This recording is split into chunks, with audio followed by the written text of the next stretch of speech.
प्रमाणपत्रामध्ये पहिल्या वर्षी 5,000 रुपये, दुसऱ्या वर्षी 7,000 रुपये, तिसऱ्या वर्षी 9,000 रुपये याप्रमाणे रक्कम गुंतवली तर त्याची 12 वर्षातील एकूण गुंतवणूक किती? मग याच्यामध्ये पहिले 5,000, मग नंतर 7,000, मग नंतर 9,000. आता याच्यामध्ये काढायचं आहे S12 म्हणजे N12. मग आता याच्यामध्ये पहिलं पद बरोबर 5,000. हिच्यामधला डिस्टन्स 5मधून 7 गेले 2 म्हणजे डिस्टन्स बरोबर 2,000.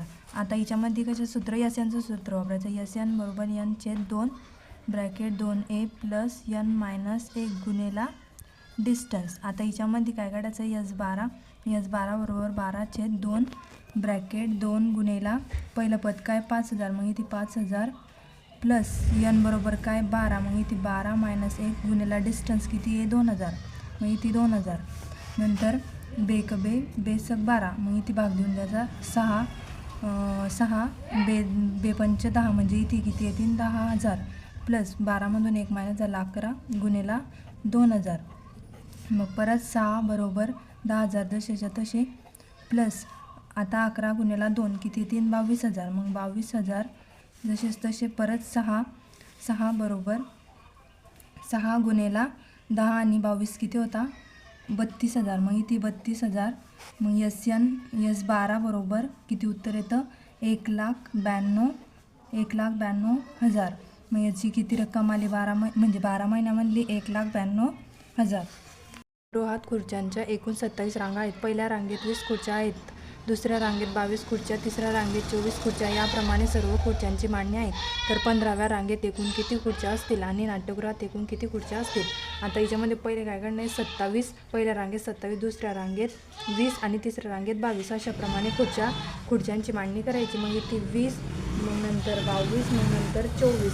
आता इथे मांडणी केल्यावर आपल्याला पहिले काय काढायचं आहे 15व्या रांगेतील एकूण खुर्च्या म्हणजे TNच्या साहाय्याने. मग आता A बरोबर किती येईल इथे 20 आणि डिस्टन्स बरोबर किती येईल 2. मग डिस्टन्स आला, मग TNच्या यानं 15 रांगेतल्या खुर्च्या, मग TN बरोबर A प्लस N-1 गुणेला डिस्टन्स. मग इथे येईल 15 बरोबर पहिलं पद काय 20 प्लस N बरोबर 15 - 1 गुणेला डिस्टन्स किती 2. मग नंतर 20 जसेच तसे प्लस 15मधून 1 मायनस झाला 14 गुणेला 2.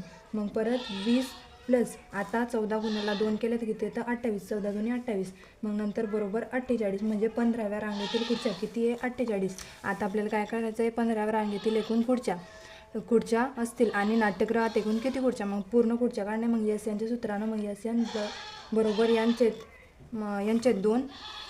N/2 बरोबर 2a प्लस N-1 गुणेला डिस्टन्स लिहिलं. मग नंतर 27 म्हणजे S27 बरोबर 27 तसे भागेला 2 गुणेला पहिलं पद काय 20 प्लस तसं 27 - 1 गुणेला डिस्टन्स 2, 27/2 जसे तसे इथे भाग जात नाही म्हणून खाली जसेच तसं घ्यायचं.